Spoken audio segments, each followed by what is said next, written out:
Before we get into the interview, as you know, this podcast is brought to you by Scoro. Scoro is an agency platform that brings together your quoting, task, time, and budget tracking, your invoicing, and your agency reporting into one place. One reason I brought Scoro into my past agency was because we were a multi entity business. We had different agencies in different countries, and we needed a common platform that allowed us all to collaborate across the group and have a single place where all our group reporting was done. So it made it really efficient for finance, operations, and all the people in the team to collaborate. You can sign up for a free trial at scoro.com or drop me a note on LinkedIn, and I'd love to tell you about my experiences and why my team loved using Scoro. Now, back to the episode. I'm Harv Nagra. I'm an operations consultant, a former in-house agency operations director, and head of brand communications at Scoro. Welcome to The Handbook, the Agency Operations Podcast, a space where we talk to fellow experts and operations leaders about agency life, discussing the challenges keeping us up at night, as well as strategies that help make things run a little bit smoother.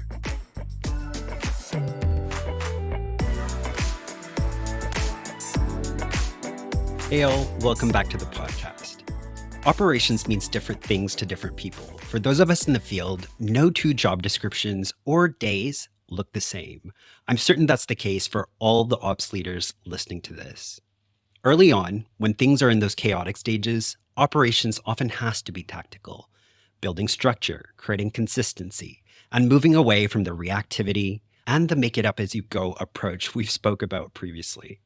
In fact, when I started getting involved in ops, it was to bridge a gap, helping my agency mature by creating the systems and controls it needed. But once this is all in a great place, our focus was able to shift to the bigger picture. Our guest today has a strong point of view on this, that operations needs to move beyond the tactical and become strategic. How do you do that? He tells me that you should be looking at your agency model, your governance, your team structure, and how you do the work. Today's guest knows that journey well. I'm delighted to be joined by WPP's Global Practice Lead for Strategic Operations, Preston Chandler. He's an expert in guiding agencies from chaos to clarity by fostering a culture of experimentation, removing barriers to creativity, and driving sustainable growth. In fact, in this role at WPP, he's responsible for advising agencies in the group on how to operate in a better, smarter, and more strategic way. So whether you're building structure or scaling innovation, this conversation will challenge how you think about operations, how your agency is run, and how to take it to the next level. Let's get into it. Preston, welcome to the podcast. Thank you so much for being here. Thanks for having me, Harv. I always start by asking ops leaders how they realized this was their calling and maybe a few highlights from their journey. What was that path like for you? Well, we got to go back a little ways. I started off college as a music major. Okay, wow. And in my mind, I mean, I did vocal performance and I was going to be able to sing and everyone was going to love me. Yeah. And while I do have a talent for singing, I don't have that talent for singing. Okay. Like, to be able to be in front of massive audiences every single day and have people pay for it and pay good money for it. Most people who get paid money to sing didn't go to school for it. So, and I realized that and I shifted my focus, and I had a very wise dad who said, well, you might as well do math or something. You can use math everywhere. Yeah. So I shifted from music to statistics. And then my dad also said, well, you know what, operations and how things work. And you always liked that. So why don't you do operations? So all the way back in college, I started recognizing that I really enjoyed how do things work? How can you work better? And what are like the life hacks for getting work done? So I started off my career more in the lean manufacturing side, and then shifted over time to product software development and marketing.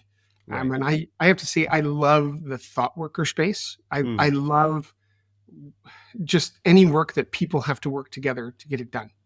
And that's really intriguing to me. And that's what I've landed on. So for me, marketing, the operations of marketing in agencies particularly, that's interesting. It's all of the projects. It's how do we get people to work well together?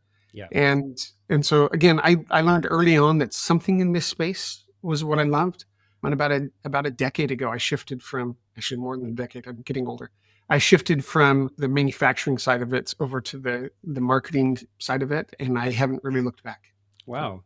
And bridging that from manufacturing to marketing, was that difficult, or do you think the same kind of principles were transferable? well, I think you hit on it. It's the principles that are transferable. Yeah. I'm much more principle based. I'm always asking, like, what's the principle behind this? Why am I doing this? Like, why does this work? And you find that the same things apply. And so in a marketing environment, we might use something like a design sprint Right. or something like that to come up with great ideas. Well, it's the same basic principles, the same basic idea as a Kaizen blitz. Yeah. If you're talking about manufacturing, same Okay. basic thing. You take a week out, you figure out what the problem is, you come up with ideas, you implement it. That's the same thing. It's the same principles. Right. Now, if you used exactly the same practices and Yeah. tools, then it's not going to work. Right. So as long as you keep it principle based, and I think that there's massive overlaps between them. So I love that. I love that. Also, that your journey started back in college. Like a lot of people, they kind of stumble into this career and discover along the way that, hey, actually, I'm really good at fixing stuff and making it run better. But I love that your dad brought that to your awareness and you started looking at it back then. That's really, really yeah, interesting. So when you look at agencies, whether they're inside or outside WPP, can you tell us a bit about what you see and what you hear, maybe some common pitfalls that you notice? I love that. I'm going to call them bad smells, if that's okay. Okay. Yeah. So, because a bad smell doesn't mean it's actually wrong per se, Right. and for some organizations that might be the best thing for them to do. But it's a bad smell. It's like, Mm, go investigate that. Go look at deeper. So right. a couple of bad smells. One is there's really a fragmented nature of agencies, and it gets worse the larger the organization gets, Mhm. which is to be expected. But you see it in agencies because agencies work for clients, and I think it's curious that many agencies have a certain way of working for each client. They have three major clients, and the agency might operate like three independent companies. And so it causes a lot of this fragmentation. You don't have the same standards. You don't have the same ways of working across all of them. You might have some themes that go across as your company, particularly your company culture, comes to life in those areas, but usually it's not some clear standards. So the fragmentation is first. I think the other one is we often fall into this pit of hierarchy, of thinking that hierarchy is important, Yeah. and it's generally not. I mean, there's plenty of research out there that shows that the more approvers you have on something, the less creative it is. Mm, The more senior the people working on it, the less creative it is. So all of these things, we say as an industry that we're all about creativity, and yet many of the structures that we put in place don't actually foster creativity at all. They do the reverse. They foster more of the same. We think that dropping people from one project to the next project and moving them around a lot, we think that that's going to foster creativity. That is not true. mm, Leaving people on the same client for long enough so that they can become experts and they deeply understand the problem, which typically means a year or two. They need to be on there to start really getting that creativity out of them. Again, I think maybe the biggest pitfall is just that entrenched mindset. mm, We haven't really changed how we operate in the last mhm. 30 years. We're Yeah. operating about the same as we did 30 years ago. Right. There's another guy. Maybe you should talk to him. He's Jack from Agency Agile, Okay. and he has a really interesting concept of the manager to maker ratio. I think he uses a different word for it, but manager to maker. And he says that on the small agencies, Hmm. that's often 1 to 10. So you have Okay. one manager and 10 makers. As the agencies get larger, the largest agencies are sitting close to 1 to 1. So it shifts from a 1 to Wow. 10 to a 1 to 1. And there's a reason why those larger agencies become more and more expensive. It's because their manager to maker ratio is so you Right. have one manager to one maker. So I think part of that is as companies get larger, they tend to delegate less. They don't have as much of the entrepreneurial spirit. Right. This idea that, hey, we can risk stuff and we can try things out. You don't do that as much just because Mm, it's a large organization. It's not uncommon, mhm. particularly in large agencies, to see these hierarchies, these reporting structures where you have one person reporting to one person, reporting to one person, reporting to one Mm, person. yeah. And it's a really deep hierarchy without a whole lot of value there. And so finding ways to flatten that, finding ways to delegate more, you've seen this as well as I have. You go into a meeting and have people introduce themselves, and people, well, I am the senior assistant manager. Like, they have to say all of their title because we've made it important. And I think if you just took a step back and said, I'm the designer. Like, I don't care. Nobody cares what level of designer you are. It's good enough to know you're the designer, or you're the copywriter, or you're the strategist. And yet we try to put all this hierarchy in place. Right. And a lot of times these kind of ideas, they're not interrogated in the way that you're kind of presenting to us, right? We take it as this is the way we've kind of grown through the agency space through our careers and what we've seen, and just keep repeating those patterns. So sometimes it takes somebody like yourself bringing it to our attention that, hey, that doesn't mean it's the way it needs to run. So, when people hear the name WPP, that there's kind of a sheen associated with that. So we might think that it belongs on a pedestal, every agency in the group. But this is a huge group with lots of different entities, branches around the world. And you don't mandate a single way of working across the group. But I guess my first question, maybe a bit cheeky, is there anything that you can say about that rosy perception? Is it earned? Is it fair? Or do all agencies have similar issues? You're talking about fragmentation and stuff like that. So my question is WPP the exception to the rule because everyone's running exceptionally well? Unfortunately not. Okay. Unfortunately not. I'd love to say that we were. Yeah. But it's just like most other big companies. It's incredibly large. I mean, WPP as a holding company has over 100,000 employees worldwide. Wow. Mm-hmm. So you just start counting up. That's a lot of people to try to keep going all in the same direction. And the nature of a holding company versus operating company relationship means that operating companies are going to run their own direction. Right. And just the history of all of these large agencies predominantly growing by acquisition means that they have hidden under the hood, they have hundreds or thousands of little agencies that all have their own history of how they've worked, of how they've come together. So we certainly see pockets of brilliance. I mean, I'll be honest, just say that, we have some amazing work that we do out of WPP, and it is amazing. It's probably pockets of brilliance. I mean, you're going to get some of the good and some of the not as good, unfortunately. Yeah. And our goal, we talked about this a bit before, but our goal is to provide enough guidance to people that they can be flexible. I don't think, again, over across 100,000 employees, we can't apply a cookie cutter approach to this. Not every client is the same. You'll get some clients that are massive multinational conglomerates, like Coca-Cola is one of the large WPP clients. Right. And they're going to operate very different than some single nation company that we end up working with. And so I think, again, finding ways, what are the commonalities? And we talked just about manufacturing compared to marketing. I think that same principle-based approach is going to be what helps us out. And so we created a number of playbooks that say, here are the principles that we want to follow. Here are some of the bad smells. Here's some things to come and look at. Here are some of the traditional approaches that aren't as good as you might have traditionally thought. And I think helping people to disabuse themselves of those false notions, I think that goes a long ways. And that's really where your role comes in as well for the group, isn't it? Can you tell us what that entails maybe and how you kind of activate some of this stuff? So I have the opportunity to lead what we call strategic operations across the globe. And I guess first I'll just describe what we mean by strategic. So my group is not focused on the day-to-day. We're not focused on the timesheets and how you actually bill for work and all that kind of stuff. We're thinking about the big picture. How do we organize? What are the ways of working? What are the basic scoping approaches? I don't care about the language in the statement of work. I care about what type of a statement of work is this. Is this deliverable based? Is this more of a retainer?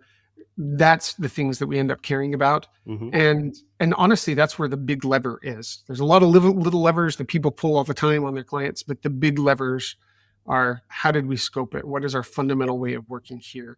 Are we working as teams, or are we working as a pool of resources? Anyway, so we focus on that more strategic side of it. And I have the opportunity to kind of bounce between providing training and coaching for particular clients, or more of an advising role of, hey, we're struggling with this. Preston, please come in. How could we approach this differently? What direction could we go? So I end up coaching a lot of the operations leaders across the network to give them some of that background, because honestly, many of the operations folks came from the tactical side. They may not have been exposed, or we get a lot of the senior people who are wearing the operations hat that came from an account side. And they may not have the full background. It doesn't mean they're doing a bad job, but they may not have that full background. So being able to bring to them, here's some of the perspectives, here's some different ways to think about it. So there is that tactical stuff that is important to get kind of your structure under control. But you know, you bring this kind of strategic point of view. Can you tell us some of the benefits and why that's so critical? Well, for one, I think setting up on a solid foundation makes a big difference. And I'll just use that foundation analogy for a bit.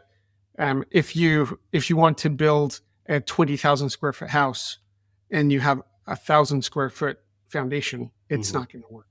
Right. And yet I think we have many people who try that all the time.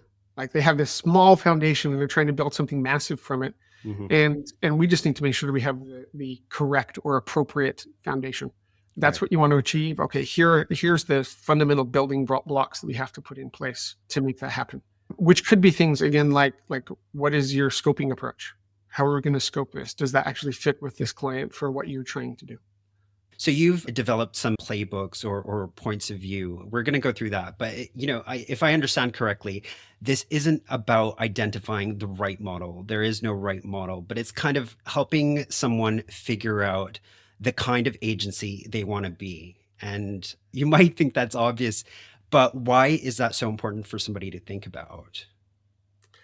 You mentioned earlier is that we're not interrogating this enough and that we're often just implementing what we saw last. But again, every client is going to be a little bit different. We certainly see some similarities across clients, but every client needs a tailored approach for them. Like, how's this going to work? We have clients who want to work with us, who are going to be embedded on teams with us. And we have other clients who say, you know what, you're the vendor, I'm the client. I don't care if you do it in a black box. Those are very different approaches. We need to look at that very differently. It's not going to be the same foundation for both of those. We're building very different things. One's a house and one is a warehouse or something like that. Yeah. And I think it goes back to what we were saying a few moments ago, that you have ended up in a certain kind of circumstance or structure or whatever, and you do need to make sure you're making the right decisions for your way forward. So, Preston, we're going to go through each of these areas that you've identified. I think it would be great to get a bit of a definition from you on what that is, and maybe even some examples that come to mind that can help us illustrate what falls into those categories. The first one we spoke about was the agency model. Can you tell us what that means and what that kind of looks like?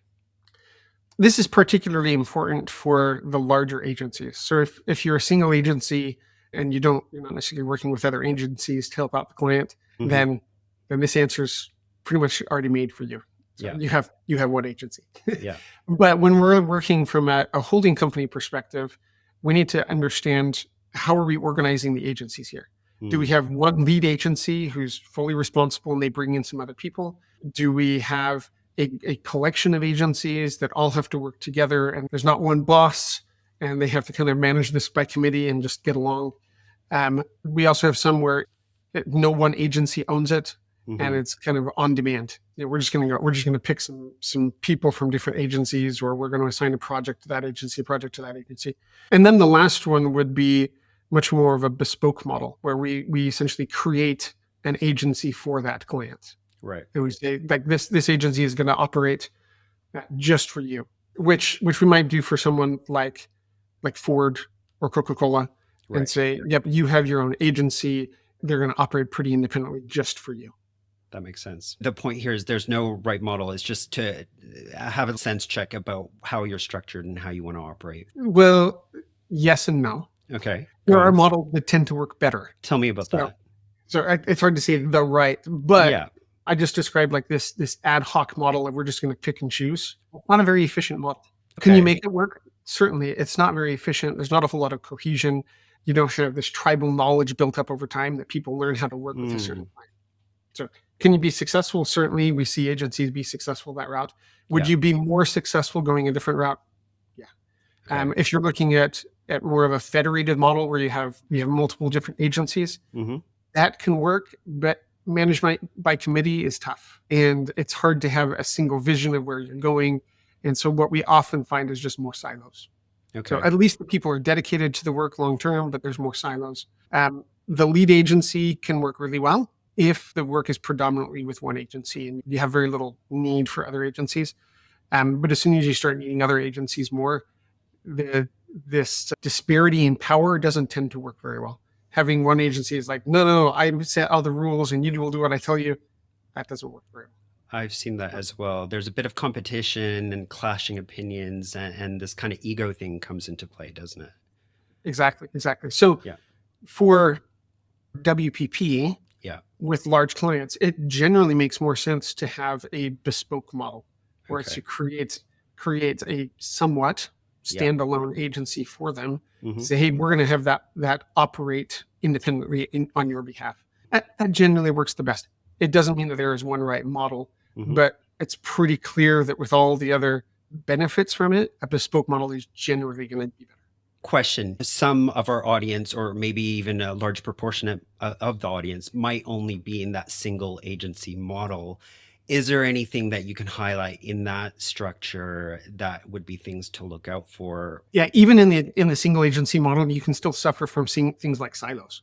So you probably still have creative departments and strategy departments, and if they can't operate together, then you might as well be a federated model. You might as well be completely separate agencies if that's how you're operating. So you still need to take care not to fall into the trap of some of the other areas. I would recommend, even if you're a small agency, you're probably better off thinking of yourself as, I'm creating a mini agency for that client. Right. So what is my agency for that client, with everybody on the same page? We have one leader for that client instead of having 5 different leaders. Good advice. All right, so let's move into the second area, which was governance. So how are you going to lead it? And I just touched on it a little bit, but are you going to have one leader for this? Are you going to have multiple leaders for this agency model that you've selected? How are you going to empower that leader? Do you have a leader who's a figurehead who, you have a point of contact, but they can't make really any choices. Right. But they're just a point of contact. If I need to escalate, I'll go to them. But they don't lead any strategy or vision, or they don't say this is where we're going as a partnership. So I think the governance is really important to understand, where are you and where do you want to be? Again, there's not really one right answer, but there are some commonly better answers. Okay. So having more of this empowered alignment, to me, is the epitome. Is that you're empowering people, but there's still a central structure that provides alignment. Okay. And we say, yes, we all are going in the same direction. You're empowered over your sphere or whatever you're responsible for. Yeah, you're empowered to operate there, but we're all going in the same direction. As opposed to like a figurehead where there's no empowerment. Yeah, everybody's going in their own direction, but it's kind of almost anarchy, chaos. They're running. There is no guidance. Preston, so my question is, we're going to talk about team structure, which is kind of the next pillar, but how does this differ from that? Can you just kind of spell that out for me? How does governance differ from team structure? The way I would define team is the people actually doing the work. So I think that's probably the biggest pitfall that I hear from people, is that they describe team and it's like the leadership, or the team is strategy, or the team is creative. And I'm sorry, they can't act like a team. That's like saying that you have a team full of quarterbacks. That's not a team. That's a bunch of quarterbacks. Let's assume that you have 2 or 3 teams. The governance is, how do you lead those teams, right? Not how do the teams operate in themselves. Let's go into team structure then. Talk us through that and what you've seen work well and not so well. What are the problems it might be quite easy to spell out some of the problems that you see. Well, so I think, just reiterating on the point I made earlier, is that the team is the people doing the work, and it's all the people needed to do that work. Typically, that means you have 5 to 9 people. Mm-hmm. I mean, there's a lot of human psychology behind that. Mm-hmm. We really only connect with about 7 people at once, so keep the teams to about 7 people. Right. And then the tough thing is making sure that those 7 people have all the skills necessary to do the work. Mm-hmm. So if you're doing a traditional campaign, mm-hmm. you're going to need strategy and design and copy and potentially media, mm-hmm. all on the same team. Well, that's 4 people, and maybe some of those roles are doubled up. And maybe you need a production or project manager with that. But that becomes your team, and it's best to have that team be fully empowered, mm-hmm. to make the decisions. In fact, I recommend putting the client on the team. So if you are working with a client and they have a marketer that you're working with, pull them onto the team. Don't treat them as someone outside the team. Share them the dirty laundry, show them how the sausage is made, have them be part of that, include them in ideation sessions and talk to them every single day. That's a very different type of experience than what we often see traditionally. When traditionally the team talks to the account person then conveys it over to the client conveys it back to the account. Like, it's a telephone game, and it's so much easier if you just say, no, we're one team, we're operating together. So that dedicated cross-functional team is the ideal team structure. Again, it's not the only answer or always the right answer, but generally that's the better answer. Some other ways that I see this is we do have project teams where a project comes up. This is the most common, I think, is a project comes up and I go and find people to fill the project. That feels very common and normal for agency folks. If you want to be almost twice as productive, don't do that. So that's really wasteful in the long run. Why do you think that is? Well, for one, you have to spend all the time and effort staffing up for a project. Now, what if you had a team and you just happen to assign projects to the team? The team already exists. They already know how to work together. Again, studies show that it takes about 3 to 6 months for a team to figure out how to work together. To go through the forming, storming, norming, performing, that takes 3 to 6 months. The average length of an agency project, 3 to 6 months. 3 to 6 months. So by the time that they figure out how to work with each other, then we cost them. Dissolving it and starting over ends up being very inefficient, doesn't it? Yeah. So one, the resourcing becomes much easier when you don't have to staff them all the time. And then two, people are so much more efficient when they are working together long term. And I get to figure out how you hard work and what makes you tick. And I'm like, oh, I don't actually have to over explain this all. We don't need all of these meetings because I can just send it out to Harv and he gets it. But early on, if you don't have that long-lived team, if you haven't worked with them for 3 to 6 months, you're going to have to over communicate to make things happen. So it's creating kind of a pod structure then in your agency, right? So that you can just feed them projects and they're a little bit more autonomous and you're not doing this kind of entity level resourcing. You're doing it on a pod basis. Is that about right? Absolutely. And we might describe them as pods or teams or squads. Again, I care about the principle that they're cross-functional, that they're together. The name that you use for them, use whatever you want. But several years ago, I was responsible for the staffing and resourcing for technology. And when I got in, 10% of the technologists were on one team or one project, and 90% of them were on multiple. And we were spending so much time every week just trying to figure out what is the staffing and resourcing. And we need 3 more hours over here with this person and 10 hours with this person. And it was like 40 hours a week, every week of some senior people's time. Like this is like CTO level that you have to involve their time multiple hours a week trying to figure out resourcing. Over a couple of months, we just rationalized where are all the resources going. And we said, we're going to prioritize a person having one client, a person being 100% dedicated to something. And we prioritized that. And over the course of just a couple of months, we inverted the statistic. We had 90% of the people working on a single client or project and 10% of the people floating. And it became so easy to manage. We stopped all of those resourcing meetings, just disappeared. We didn't need them anymore. And we said, hey, individual managers, like you only have a couple of people to resource for. We only have 10% of the people to resource for. You guys can figure it out. And so we didn't have to do all that big management anymore. It was not as much of a headache. And it really wasn't as hard as people put it out to be. And we just had to make that priority and say, you know what, we value fully dedicated over fully utilized. People were looking way too much about billability. Is this person 100% billable? And that's what they were concerned about. And that actually wasted a whole lot more money for us as an organization. Super interesting.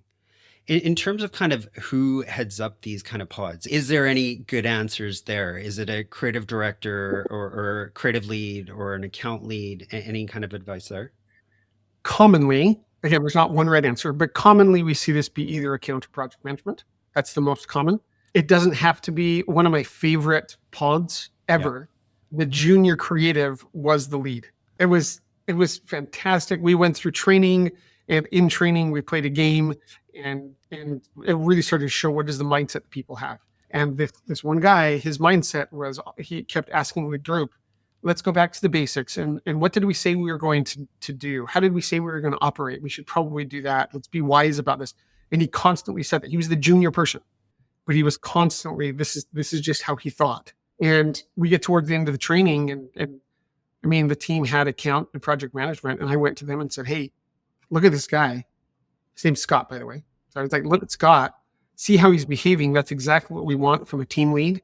Are you okay empowering him to be the team lead? At first, there was a bit of, I don't know about that. Like, he's the creative. Like, creatives don't do that. And eventually he said, okay, Preston, we'll trust you. We'll try this out. And he was just fantastic. And Amazing. he could be the team lead. The team lead is a hat to wear. It's not a Yeah. title. Yeah. It's just a hat to wear. What was really cool, though, was that his boss was also on the team. And so I put just as much praise on his boss for being willing to act as the team member and not try to take charge. I love that. And it was just amazing. But again, he was an art director, a designer, and he could do the work. So for me, again, this is much more about looking at who has that aptitude. You'll find project managers or account people who don't have that aptitude. So don't try to force them to do it. Find somebody who has the aptitude for it. Because all they have to do is focus on the team and make sure that the team has regular meetings, and they might do a little bit of facilitating and making sure that people are talking and looking at the big picture. But it's not a huge effort. You just have to have somebody who does it. It goes back to your point earlier about hierarchy as well. We get too caught up in that and job titles and get too rigid rather than recognizing that, hey, this could work really well if that person that's showing that aptitude and enthusiasm is willing to do it, right?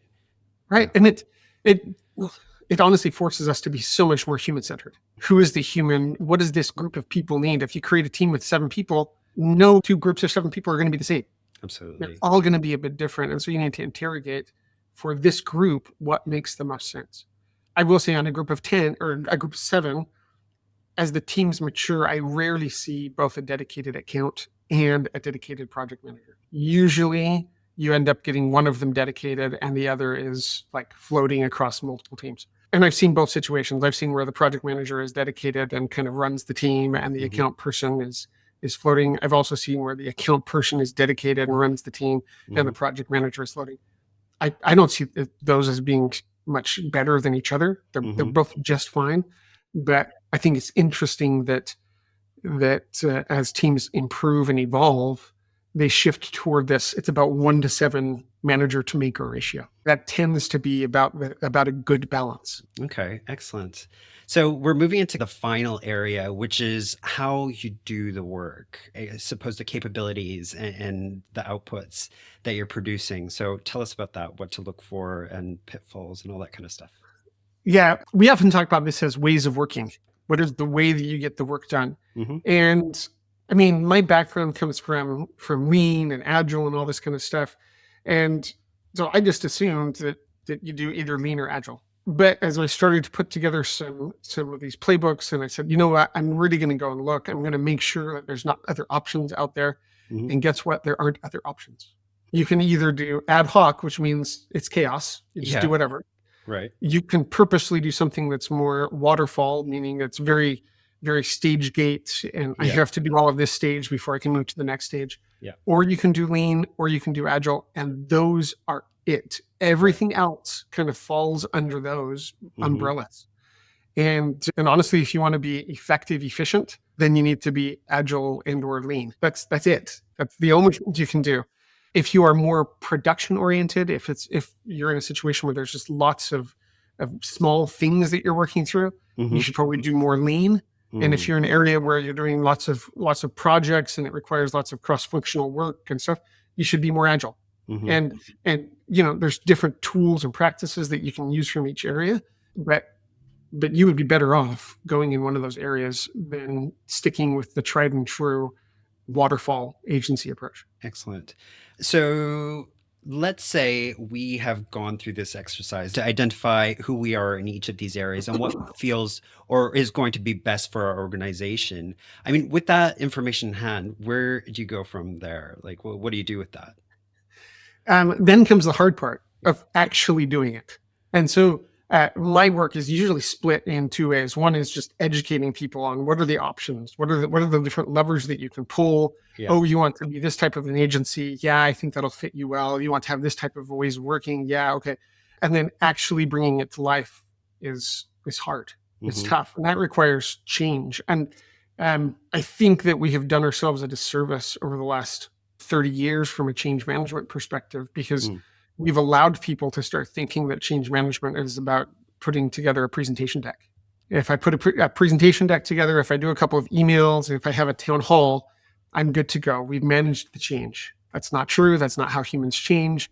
So what I find is much more effective is by having the embedded coaches. And you mentioned this earlier, is having those coaches, having much more of a mentoring behavior. I find that it's pretty easy to help a team change if we will first do a little bit of training. So depending on how big the change is, we might need more or less training. But at most, we typically need, if a team wants to go from traditional approaches to a very, cross-functional team, empowered, agile approach, it usually takes about 2 days of training. So you do the training, but then the most important part is the coaching.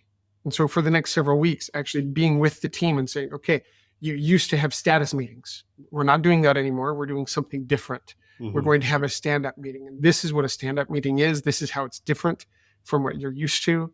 And showing them this is how it's different, and then letting them do it while I watch and I'm able to say, you did this thing, but here, let me maybe tweak that a little bit. Let's shift some of your behaviors to be more aligned with where we want to go. So again, that coaching becomes really, really important. And it has to be one-on-one, or 1-to-1, I should say.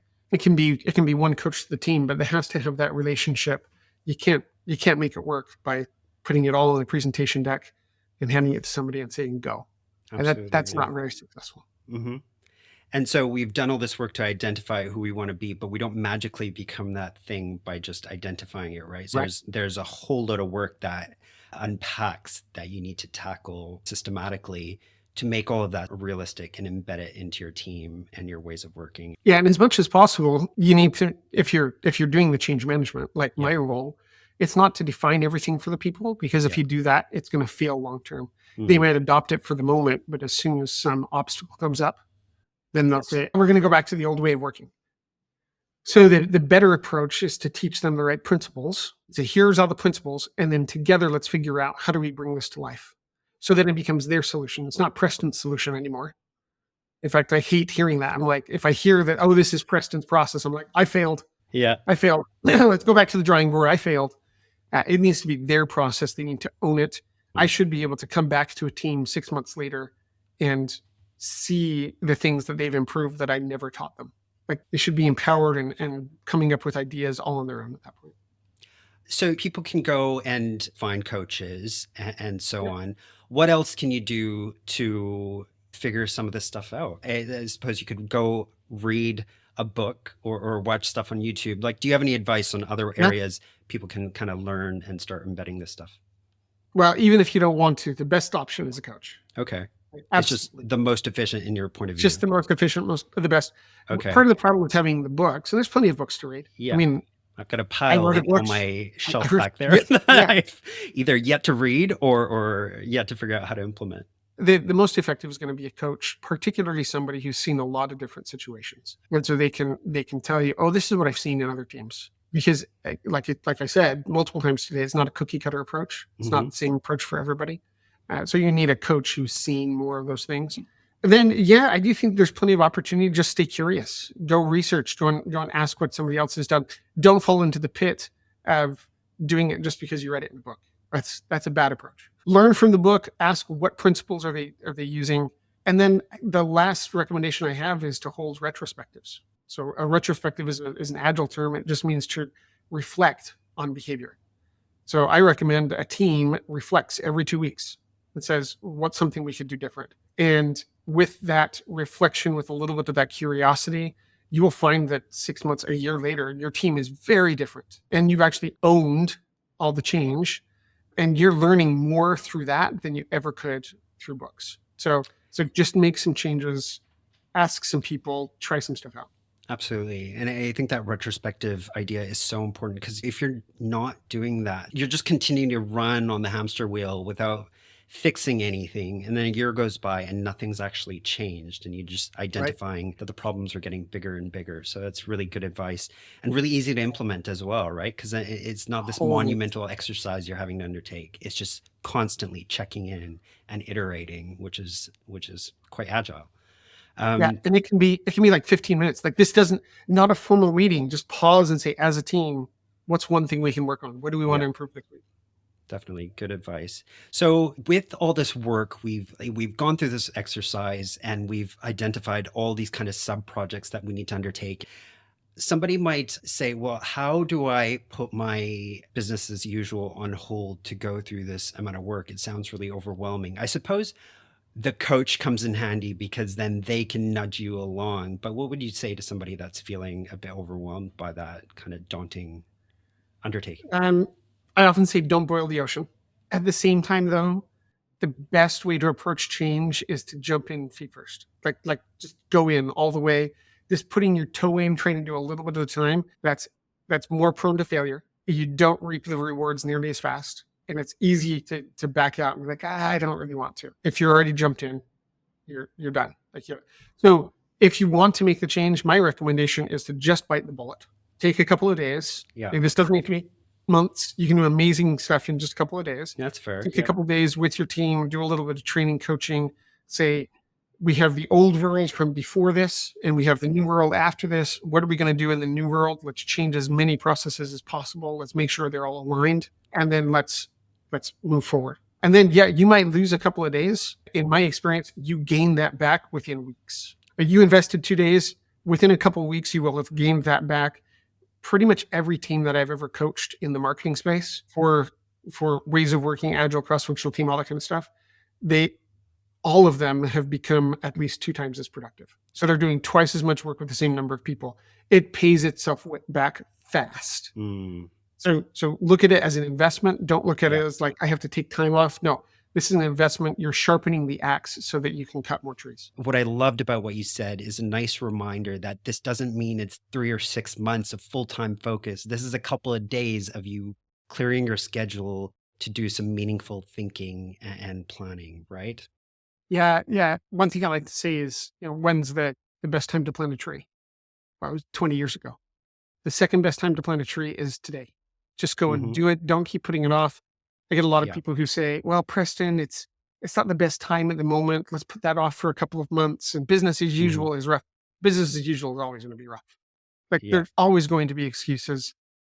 Just make the investment today so that you have freed up time in the future. Really good advice. So, Preston, when is a good time for an agency to undertake this process? Is it everything someone should do? Well, as soon as they hear this podcast is one example, but at a certain interval, or is it triggered by growing pains? What's your point of view on this? It must be constant. Maybe 30 years ago, you could do it every couple of years, but the Yeah. rate of change has just increased in the world. You can't afford to ever be stagnant ever again. I think it's not so much about change and thinking that this is a project that will be done. It's that Yeah. this is we're beginning a journey, and the journey has no end in sight. Because I don't know when and where it's going to end. It'll probably end when the company dies. Like, that's it. So you got to keep moving. It's shifting to have a culture of continuous change and improvement, and that the Mhm. retrospectives are ideal for that. It's like we're just going to have retrospectives. We're always going Really to good come up with point. new things to change, new ways Yeah. to improve.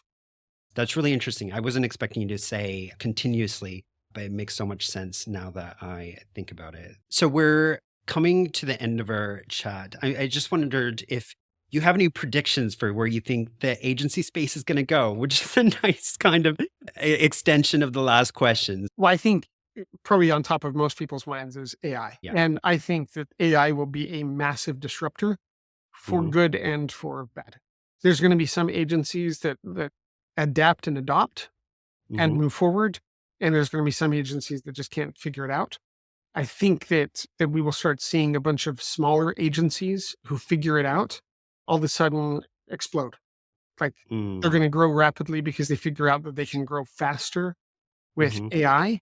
supporting Yeah. them, and they don't have to have the same infrastructure. They don't have to have all the same hiring practices to be Hmm. able to ramp up for clients. I Yeah. really think we're going to see that.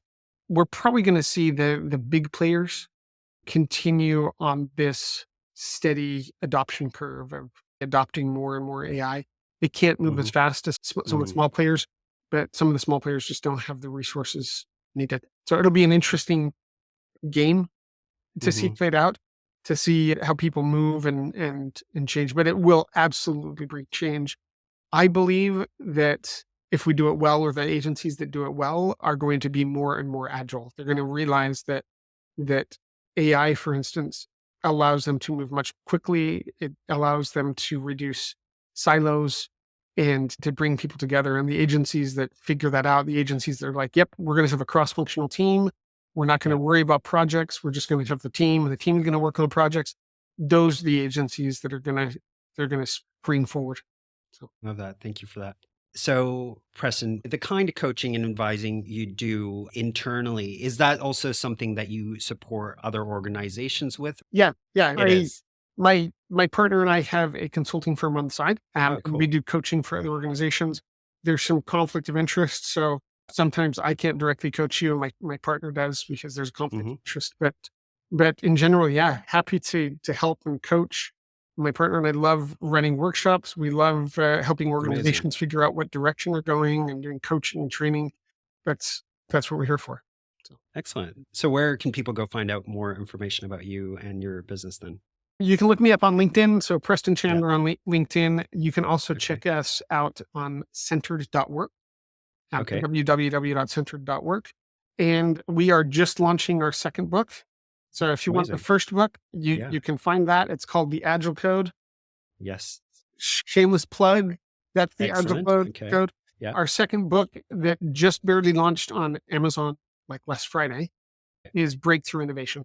And so Breakthrough the Agile Code innovation. focuses much more on team ways of working, like how to Yeah. lead teams on their ways of working. And then Breakthrough Innovation is more from an organizational perspective. How do you approach that? How do you Amazing. structure an organization so that you get innovation? Excellent. I'm looking forward to that. We'll put a link to all of the above in our episode notes so everyone can find that. Preston, it's been an absolute pleasure having you here today. Thank you so much for your time. Happy to help. Thanks for having me. Hale, I think Preston brought up a really great point. As organizations, we've ended up wherever we are today, and we don't often take the time to think about whether we've ended up at the right place for who we're striving to be, and whether there could be more optimal ways of structuring our businesses that could pay dividends. And as operations folks, we might find ourselves too often getting pulled into the weeds when we're optimizing processes and solving problems than looking at the big picture. Preston's point was that we absolutely need to get out of the weeds and be strategic. Maybe naive of me, but I really didn't expect Preston to say that we should be looking at this as a continual process. I was expecting him to say, do it now and then do it annually, but I realized how much more value it opens up if we're constantly testing, monitoring, and iterating. To recap, the areas that Preston recommends that we look at to see if they're fit for purpose in our agencies are your agency structure, governance, team structure, and ways of working. Then, once you've identified who you want to be in each of these areas, doing the hard work to get there. That being said, I was reassured to be reminded that none of this means putting your life on hold for months while you work through all of this. Clear out a couple of days to run some strategy workshops and do some thinking, and all of this towards becoming a better run organization that's able to be more efficient and profitable. So, if you want a cheat sheet of Preston's advice, then you'll know that you can sign up for the handbook, operations newsletter, so you never miss an episode or the key action points each of our guests has to share. Sign up at scoro.com/podcast and scroll down to find the sign up form. And if you loved this episode and enjoy this podcast, there's loads of things you can be doing to share your love. For example, share the episode with coworkers and friends who would appreciate the content and ask them to subscribe. You can become part of the conversation by commenting on the post that I share on LinkedIn about the episode with your point of view and what you appreciated from the conversation. Or you can rate the podcast on Apple or Spotify. That's it for me. I'll be back with the next episode soon. This podcast is brought to you by Scoro, a platform designed for agencies and consultancies, which allows you to manage your projects, finances, and resources, all from one system. This is a platform I brought in at a previous workplace, which completely transformed the way we worked, and which I've recommended to clients of my own. You can sign up for a free trial on Scoro.com. That's SCORO.com. Or reach out to me, Harv Nagra, on LinkedIn if you'd like to hear about some of my experiences.